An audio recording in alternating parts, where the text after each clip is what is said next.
हे पहा, आपण आज इथे अधिक मास निमित्त पायी वारी दिंडी सांगली सांगलवाडी हरिपूर इथून आपण पंढरपूरला निघालो आहोत। आता पायी वारी म्हणजे खडतर वारी असते।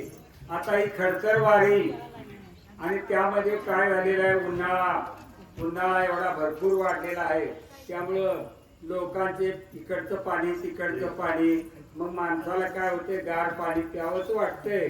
त्यामुळे लोकांनी सगळ्यांनी गार पाणी पिऊन, त्यामुळं माझा सुद्धा घरा आवाज लागत नाही आहे। पण आमच्या साथीदार पण या वेळेला कमी आहेत, भरपूर आम्ही भारुड करू शकतोय, पण आपल्याला साथीदार नसल्यामुळं थोडस जेवढी मोठी तेवढी सेवा करता येईल तेवढी आपण सेवा करायची आहे आणि ते तुम्ही गोड मानून घ्या। तर ह्या आवाजामुळं थोडासा विक्षेपणा येईल, तरी ते तुम्ही गोड मानून घ्या। भारुड म्हणजे काय? नाथ महाराजांनी भारुड कशासाठी लिहिली बाबा? ह्या कलियुगामध्ये हौशी गवशी नवशी माणसं जन्माला येणार। पूर्वीचा परमार्थ भक्कम होता बाबा, तसा आता नाही आहे। एवढ्या सोयी असून सुद्धा माणसाची गैरसोय झाल्यासारखी वाटते माणसाला। एवढ्या सोयी, गाडी घोडं, खाणं पिणं, आचारी विचारी, पूर्वी हाताने स्वयंपाक करून पायी वारीला माणसं जात होती। आणि कुठलं आले हो, पिठलं भाकरी आणि ताण भूक लाडू, ह्याच्यावरती मी माझ्या आजी बरोबर मी 7 वर्षाचा असताना सुद्धा मी वारी केलेली आहे, पायी आळंदी पंढरपूर। तर त्यावेळेच परिस्थिती, त्यावेळेला काय गाड्या नव्हत्या, घोड्या नव्हते, काही नव्हते। आता सगळे ट्रॅक्टर आले, सगळं आलं, गॅस आले, सिलेंडर आलं। पण त्यावेळेला आम्ही आजी आमची सांगायची, बाबा जळान वाटण गोळा करत या काय, आणि 3 दगड मांडायची। विसाव्याच्या जागेला गेल्यावरती 3 दगड मांडायचे, 3 दगडावरती ती जळान गोळा केलेलं, त्याच्यावरती पिठलं आणि भात करायचा। दुपारच्या वेळेला, रात्रीच्या वेळेला जादा भाकरी करून ठेवायच्या काय, आणि त्या पिठलं भाकरी, अहो पिठलं वाऱ्याला सुद्धा नाही, गणगोट्यानं पिठलं वाऱ्याचं उत्तान कुठलं, आणि काय 2 भांडी। कारण पूर्वी आता काय बोजे टाकायला गाड्या आहेत, माग पुढे न्यायला, माग राहिलं तर न्यायला आमच्या आबाची रिक्षा आहे काय, पण त्यावेळेला कुठली रिक्षा कुठलं काय। तर असं असताना त्यावेळेच्या एवढ्या खडतर वारी आपण ह्या सर्वांनी माऊलींनी संतांनी केलेल्या आहेत। आणि आता सर्व सुख सोयी असून सुद्धा तरी पण येतात हे मेळवानी म्हणतो आम्ही काय, येतात एवढी पांडुरंगावरती भक्ती ठेवलेली आहे लोकांनी, आणि वारीला आले त्यांना आणि धन्यवाद देतो। आणि मला सांगा, तर नाथ महाराजांनी ही भारुड कशासाठी लिहिली? की हौशी गवशी नवशी, काही लोकांना प्रवचन आवडत नाही, कीर्तन आवडत नाही काय, तर त्यांना ही भारुड नाथ महाराजांनी कशासाठी लिहिली? तर करमणुकीच्या माध्यमातून भक्तीचा प्रसार करण्यासाठी नाथ महाराजांनी ही भारुड लिहिली। तर ही भारुड नाथ महाराजांनी कधी लिहिलीत माहितीये का? जवळजवळ 450 पावणे 500 वर्ष झाली। आणि कलियुगामध्ये, आता कलियुगाचा नुसता वारा आलाय बाबा, अजून कली जन्माला आलेलं नाही आहे। 10वा अवतार कलीचा आहे काय, हे आता युगे 28, या 28 युगामध्ये 9 अवतार झालेत आणि आता 10वा अवतार होणार आहे। पण त्या अवताराचा अजून वारा लागलेला आहे, तरी ही कली बिघडायला लागलेली आहे। तर ही कली बिघडू नये, त्यातूनच आपला नामस्मरणाचा प्रसार व्हावा, या करमणुकीच्या माध्यमातून भक्तीचा प्रसार व्हावा म्हणून नाथ महाराजांनी भारुड लिहिली। तर मी आता एक एक भारुड तुम्हाला गाऊन दाखवणार। आज तुम्ही ज्ञानी आहात, पण तुम्ही ते एकाच कडव्याचा अर्थ मी तुम्हाला सांगणार, सगळ्या कडव्याचा अर्थ मी सांगू शकत नाही। कारण काय, वेळ आपल्याला नाही आहे। आता याने आपले लवटे भीमराव लवटे यांची फार त्यांच्या वडिलांच्या पासूनची इच्छा होती आपल्या दारामध्ये एकदा दिंडी यायला पाहिजे. गेल्या वर्षी आपलं यायचे तर म्हणजे मागच्या 3 वर्षाच्या वेळेला दिंडी तर आणायची म्हणून सगळं ठरलं होतं. पण काय झालं, धो धो धो पाऊस होता, त्यामुळे दिंडी त्यांच्या दारात आणू शकलो नाही. आम्ही शाळेमध्ये राहिलो आणि त्यांची इच्छा या वेळेला आम्ही पूर्ण केली. त्यांच्या वडिलांची त्यांची इच्छा आम्ही आता या वेळेला पूर्ण करून ही वेडी वाकडी आता आमच्याकडे साथीला उन्हाळा असल्यामुळे लोक भरपूर आलेली नाही आहेत. कारण उन्हाला घाबरून लोकांनी जेवढे आले ते आपले पांडुरंगावरती भरवसा ठेवून तिथं आलेले आहेत आणि आता ती ही आता वारी आमची चालू झालेली आहे. तर नाथ महाराजांनी ही अशी भारुडं लिहिली. तर हे भारुड आता मी तुम्हाला एक तुम्हाला गाऊन दाखवणार आहे. तर त्या भारुडाचा अर्थ थोडक्यात सांगणार आणि तुम्ही तो शांत चित्ताने ऐकून घ्यावं ही माझी विनंती.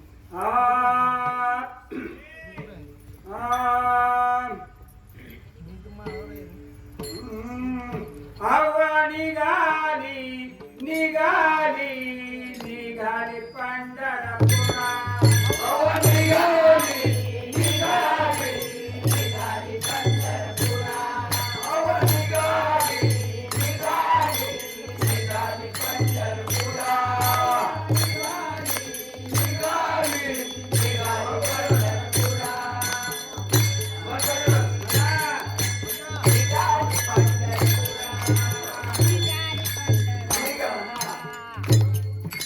वेशी पासून आली घरा. वेशी पासून आली घरा. पासून आली घरा. वेशी पासून आली घरा.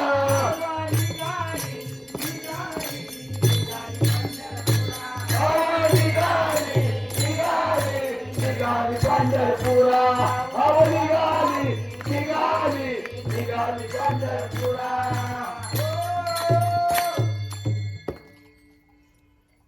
ही आवा काय म्हणते?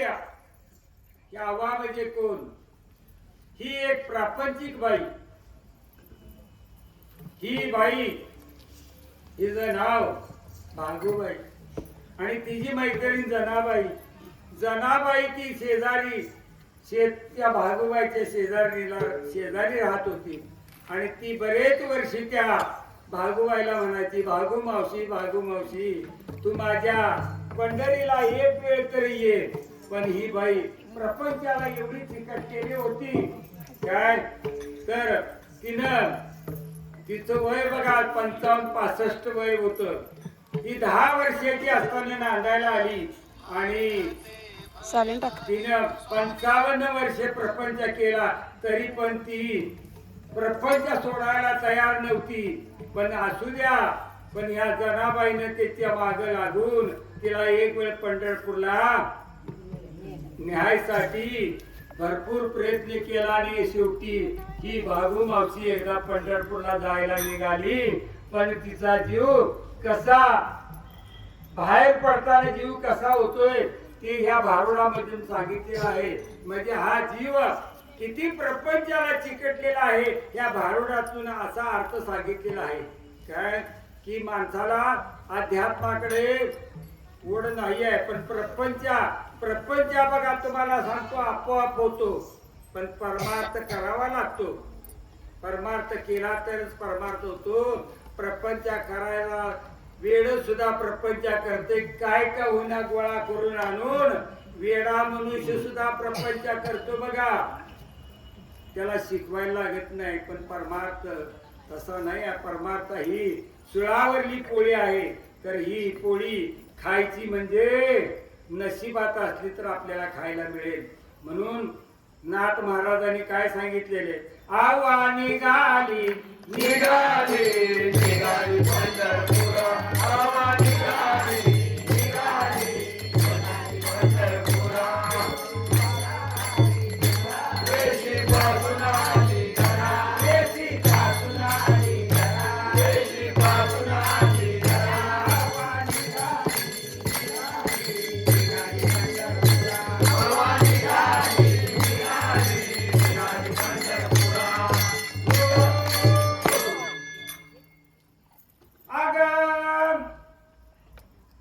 सांगते सुनाना, अग ताक पाणी तुम्ही खावा, अग ताक पाणी तुम्ही खावा आणि माझा लोण्याचा गोळा जपून की ग ठेवा, आणि माझा लोण्याचा गोळा जपून की ग ठेवा.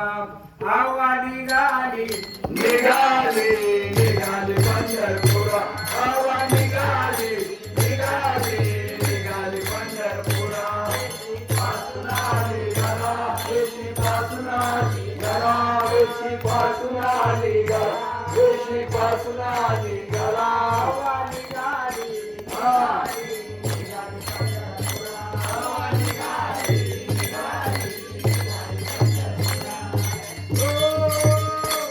अग माझे हातीचा गे कलवडू, अगे माझे हातीचा गे कलवडू, आणि तुम्ही माझा वाचुनी नका गे फोडू, आणि तुम्ही माझा वाचुनी नका गे फोडू. कलवड म्हणजे काय माहितीये तुम्हाला? आता मागच्या वेळेला आपण भारूड झालं त्यावेळेला तुम्हाला मी सांगितलेलं आहे, पण ते आता जे कोण नवीन असतील त्यांच्यासाठी मला आता मी हे भारूड हे घ्यायला लागलोय, अगदी धावतं घ्यायला लागलं. ह्याच्यामध्ये विश्लेषण 1 तास होते, एका भारुडावरती 1 तास विश्लेषण होते, यातून करमणूक होते. पण मला वेळ नसल्यामुळं आम्ही आता हे अगदी थोडक्यामध्ये घ्यायला लागलेलं आहे. तर ही आव्हा काय म्हणते माहितीये का? या सुनासनी ताकीद करते आणि तुम्ही ताक पाणी खावा आणि माझा लोण्याचा गोळा जपून ठेवा. कशाला बाजारला विकायला, आणि ती विकल्यानंतर मला प्रपंचाला भरपूर पैसा मिळेल, हा त्या ह्याचा मागचा हेतू असतो बघा. तर ह्याच्यामुळं ते ह्या सुनाना अशी ताकीद करत असते ती. आणि माझे हातीचा गे कलवडू, कलवडू म्हणजे शिंकुटाचा हुडवा. तर तो हुडवा कशासाठी पूर्वीची लोक जपून ठेवायची? पावसाळ्यामध्ये बाबा दळण सरपण नसायचं, त्यामुळं उन्हाळाभर 4-8 महिने शिंकुट कापून त्याचा हुडवा रचून ठेवायचे आणि पावसाळ्याला त्याचा उपयोग करायचे. मग त्या इतर वेळेला बाबा कुठल्या काटक्या कुटक्या आणून माणसं स्वयंपाक पाणी करायची. पण ह्या आता मी घरात नाही म्हटल्यानंतर या सुना काय करतील? तर ह्या हुडवा फोडतील आणि पाठी पाठीवर शिंकुट जाळून रिकाम्या होतील आणि हा हुडवा संपेल. म्हणून मी ताकीद करते येतने, म्हणून मी वेशीपासून परत आले. दिंडी कुठे गेली? वेशीत गेली. आणि हिच्या लक्षात आलं या सुनाची ताकीद केलं पाहिजे, म्हणून ती माघारी आली परत आणि सुनासनी ताकीद केली. अग या शेजारींचे चाळे, अग या शेजारींचे चाळे आणि फुटके पाळे जतन करी गे बाळे. अहो काय सांगायचं आता? सासू घरात नाही म्हटल्यावर शेजारनी पाजारणीचा वावर माझ्या घरात होणार आणि त्या काय करतील? आमच्या सुनासनी बोलून त्यांना बोलवून माझ्या घरातलं काहीतरी धान्य घेऊन येतील, ताक पाणी नेतील आणि जाताना काय करतील? दारात फुटकी पाळ पडलेली होती आणि त्या ती पाळ पण माझी घेऊन जातील. म्हणून मी या सुनासनी ताकीद करायला आलो बघा. पण पंढरपुराकडे माझं काय चित्त लागना, म्हणून काय म्हणाली? बाई तुम्ही मागच्या दाराला कडी घाला, कारण माझं घर भरलेलं आहे. 25 तोळ सोनं, दाग दागिनं, भांडी कुंडी, काय एवढा मोठा माझा वाडा, काय करावं तुम्हाला सांगायचं? हा मी पैने प्रपंच 55 वर्ष मी प्रपंच केला, पण पांडुरंगाला कधी आठवलं नाही बघा, नाही आठवलं. आणि मग अशी मी ताकीद या सुनासनी केली. मागच्या दाराला कडी घाला, दाराडूर झोपू नका, दारा जागसूत राहावा, अशी ताकीद करायला मी परत आले. आवा निघाली निघाली निघाली पंढरपुरा, आवा निघाली निघाली निघाली पंढरपुरा, आवा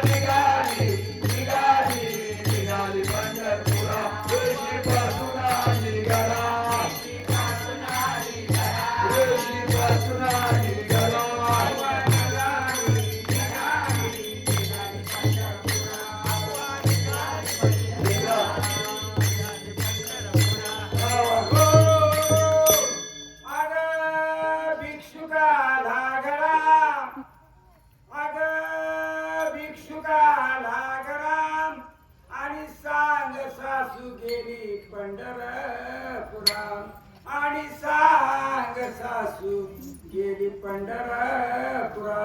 माझा एवढा मोठा वाडा बघून सगळी भिकारी आकारी सगळी माझ्या दारात येतात आणि मला सांगा या सुनासनी काय कष्ट पडलं का? शेत जमीन मी कमवून धान्याची माझी थप्पी भरपूर घरामध्ये धान्य दुन्या या वाढायला काय कमी करणार नाही.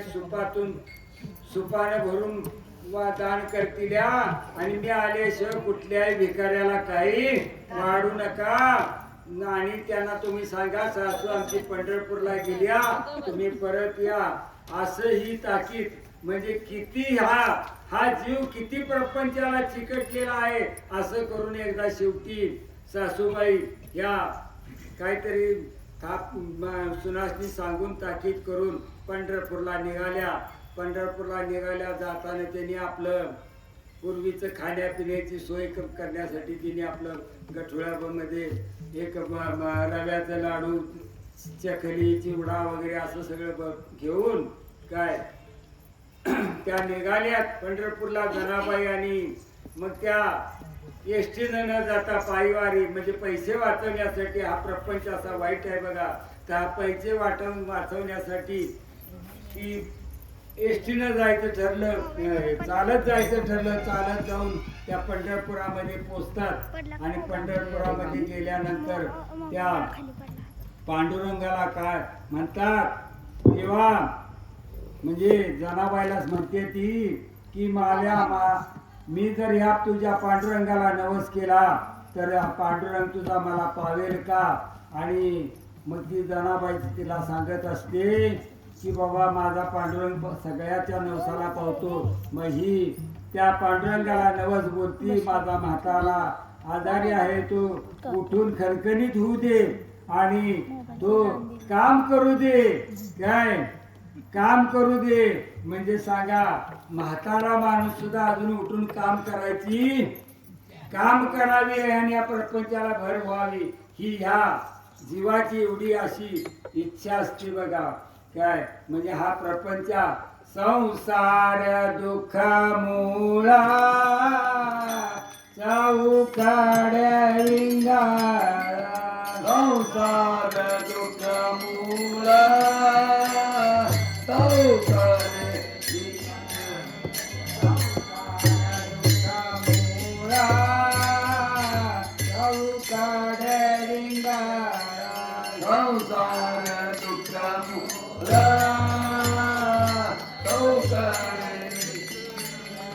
विश्रांती नाही कोठे रात्रंदिवस तळमाळा. विश्रांती नाही कोठे तळमाळा.